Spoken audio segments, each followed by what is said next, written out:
மஞ்சமாதா என்கிற மாளிகைப்புறத்து அம்மன் வரலாறு. சபரிமலை ஐயப்பன் கோயிலுக்கு இடதுபுறம் சுமார் 300 அடி தொலைவில் மஞ்சமாதா என்கிற மாளிகைப்புறத்து அம்மன் கோயில் அமைந்துள்ளது.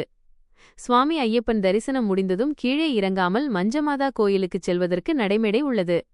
மஞ்சமாதாவின் கோயில் சென்றதும் முதலில் நாம் வணங்க வேண்டியது ஸ்ரீ கடுத்த சுவாமியைத்தான்.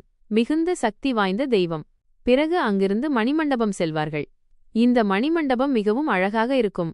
இங்கேதான் மகர விளக்கன்று வரும் திருவாபரண பெட்டியை இறக்கி வைப்பார்கள். ஜோதி தரிசனத்திற்குப் பிறகு சபரிமலை வரும் பந்தலராஜ பரம்பரை மன்னரும் அவர் குடும்பத்தாரும் இங்குதான் தங்குவார்கள். புராண வரலாறு. மகிஷி என்ற அரக்கியை மணிகண்டன் காட்டில் வதம் செய்தவுடனே அந்த மகிஷியின் உடலிலிருந்து லீலா என்ற தேவதை போன்ற பெண்ணொருத்தி வெளிப்பட்டு ஐயப்பனை வணங்கி, நான் உங்கள் மூலம் சாப விமோசனம் அடைந்தேன். எனது சாபம் நீங்குவதற்கு காரணமாக இருந்த நீங்களே என் கணவராக வரவேண்டும். என்னை ஏற்றுக்கொள்ளுங்கள் என்று வேண்டினாள். ஐயப்பன் அவளிடம், நான் இந்த ஜன்மம் முழுவதும் பிரம்மச்சாரியாய் இருப்பதாக சத்தியப்பிரமாணம் செய்துள்ளேன் என்று கூற அந்த பெண் தொடர்ந்து வற்புறுத்தவே ஐயப்பனும், நான் வீற்றிருக்கும் மலையிலேயே நீயும் அமர்ந்திரு. என்றைக்கு ஒரு கன்னிசாமியாவது என்னை காண வராமல் இருக்கிறாரோ அன்றைக்கு நான் உன்னை திருமணம் செய்து கொள்கிறேன் என்று வாக்குறுதி அளித்தார். அதைத் தொடர்ந்து உங்களை தரிசிக்க வரும் பக்தர்கள் என்னையும் தரிசிக்க வேண்டும்.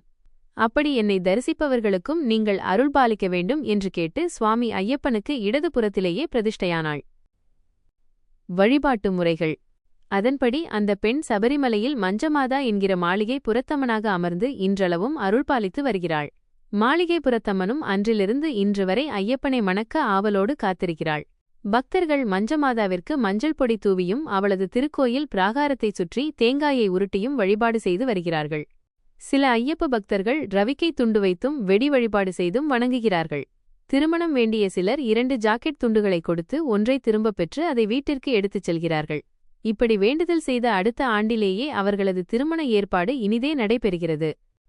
சபரிமலை ஐயப்பனுக்கு மாலை அணியும் போதே பக்தர்கள் அனைவரும் இந்த மாளிகைப்புறத்து அம்மனின் பெயரையும் சொல்லியே மாலை அணிந்து கொள்கின்றனர்.